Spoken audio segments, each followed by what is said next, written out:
same place. The World Series is. Catch all the action tonight, 7 p.m. Eastern, ESPN Radio and the ESPN app. One apiece between Toronto and L.A.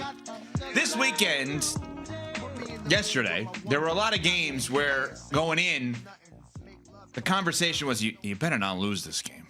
If you're really good, you can't lose to that team playing that way. Well, the Chicago Bears were one of those teams that we thought, hey, you're playing pretty well. You had a winning streak. The Ravens have all this drama going on around when they reported Lamar's injury, and the league is going to have to look into it because of the injury report and releasing the information. And let's be honest, let's not ignore this. The scandal that is going on in and around the NBA last week with gambling and allegations around that absolutely plays into the NFL looking into the Ravens situation as to proper information. Not that the Ravens did anything wrong in terms of gambling, but the reason they want proper information is because with legalized gambling, the great thing is you catch the irregularities. And so they need all of the information that is out there. And so Ravens have all this drama at its core for the Bears. Lamar's not playing. Snoop Huntley is the starting quarterback. And the Bears lose 30-16? What? Bad interception late by Caleb. And the awful interception by Caleb. And their Ravens now are 2-5. Ben Johnson, head coach of the Bears, had this to say about Caleb's late interception. I didn't quite see it. I'll have to check it out on film just one more time. Just in my mind, there might have been another option that we could have gotten to. Okay, well, Caleb had this to say about his own interception after his coach said that. It was a good read. Rome man-to-man with the guy that caught the pick, and I just didn't give a good ball to Rome. A little different in terms of the response there. What do we make of the Bears losing this game that I think in many ways was a telltale sign for how good they could potentially have been? Beating the teams you're supposed to beat, they didn't do that yesterday. Well, I mean, you knew it was a last-ditch effort from the Baltimore Ravens, right? That was the game that they had to have. And unfortunately, you gave up a golden opportunity to stay in the mix for the division race in the NFC North. Mm-hmm. And to me, that's how I looked at it. A missed opportunity, catching the Baltimore Ravens without Lamar Jackson. You couldn't script it better when you saw the schedule come out at the beginning of the season.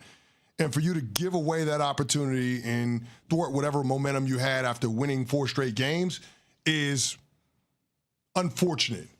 Now, as far as that specific play in the fourth quarter, backed up, only down by 3, the interception that you threw when you were targeting Rome Odunze, there was absolutely a better option for Caleb Williams on that play. He absolutely should have taken the running back in the flat as opposed to the situation that he went with trying to throw that crosser to Rome Odunze and letting Nate Wiggins cut the route.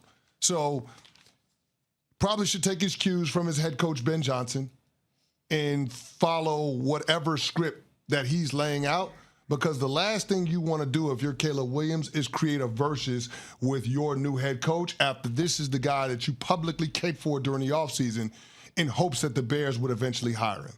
You wanted him to be your head coach. You wanted him to be your quarterback whisperer. Well, damn it, listen to him when he talks to you. And it feels like there was a miss right there from Caleb Williams, literally and figuratively, coming off of yesterday's Ravens game. Yeah, it was a miss by Caleb there, and it was a miss by the team as a whole, as you mentioned. You know, it snaps that 4-game winning streak. Mm-hmm. The Lions definitely look like contenders. The Packers, after that performance last night, definitely look like the Packers we expected them to be. And even though the Ravens are getting healthier, this was a game that the Chicago Bears definitely should have won, and they didn't. They dropped a golden opportunity. Now, conversely, Baltimore, Vegas kept predicting that they could come back and win the AFC North, and I didn't see it even with a healthy Lamar. My eyes told me this is not a football team that is going to contend in any way, but they are getting healthier. Even though Lamar's missed 3 straight games, you're hoping that he's going to come back and provide even more of a spark for this team. And each of the next 5 opponents for the Ravens are all currently below 500, and they have a combined record of 11-28. So while the Bears missed a golden opportunity, the Ravens have one coming up as they continue to get more complete to really do what Vegas has predicted of them, which is go on a bit of a run here. Thursday night against the Dolphins, too. Quick turnaround. Is Lamar going to play? Is he going to play? I'm not guessing. I have no idea. I don't know. Before I start assigning wins to Baltimore, I need to know what the status is of number 8. Because if he's not going to play, that game feels like a coin flip. Even though they beat the Bears, which is a significantly better opponent, with Snoop Huntley. Are they? Are the Bears a significantly better opponent Than the Dolphins? Are they? They had just won 4 in a row. Are they? They were 4-2 at the beginning of last year. How'd that end up for the Bears? We were talking about the Dolphins quitting already and everyone getting fired. I hear you. I'm just saying the Bears started out 4-2 last year. What was their record at the end of the season? 5-12. Yeah. So I don't know what the Bears are. See, I have no idea. I'm going to say something, but after yesterday, I have egg on my face even saying this. They don't feel like last year. Except I don't remember anything that Ray Lewis and Ed Reed did on the Ravens defense yesterday.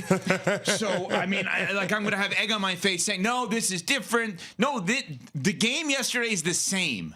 The season's different. The rest of the season could be different, but yesterday's game is the same kind of bad loss that they had a year ago, and I thought they graduated from that. I did not think the Bears graduated into beating the Packers on the road. I didn't think the Bears graduated into beating the Lions on the road, but I did think the Bears graduated into beating a one-win football team on their third-string quarterback. Correct. That's what see, there's levels of you graduate middle school, you get to high school, you don't graduate graduate school as a result of graduating middle school. Like there's levels to this.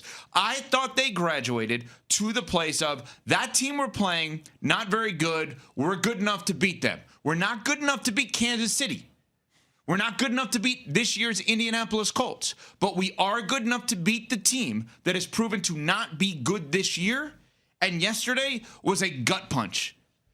If you're sitting there, and I saw our buddy Mark Silverman, Waddle and Sylvie, ESPN 1000, he does the bit on his swing after the game, just miserable. I thought he retired that. It actually came out of retirement yesterday for the misery meter for the Chicago Bears because you didn't graduate. You're still in the elementary school process. I thought you got to middle school here.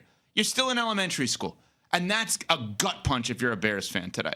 Because this is not your Ravens teams that you played on. No. This is not Super Bowl Ravens teams. As you said, a third-string quarterback. You're down 3 in the fourth, and your QB throws an awful interception. Brutal. I thought you graduated past that. And I was wrong. I was wrong. So, yeah, do I think they're better than the Dolphins? Yes. But can you assume victory?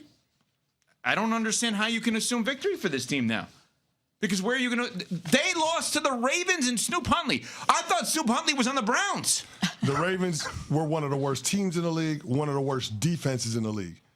And Caleb Williams didn't throw for a touchdown. And Ben Johnson didn't scheme for a touchdown, if we're going to be fair, too. You know, brilliant schemes. We know he has them. Not yesterday. Upon further review, coming up next, we're on Sportsmanlike.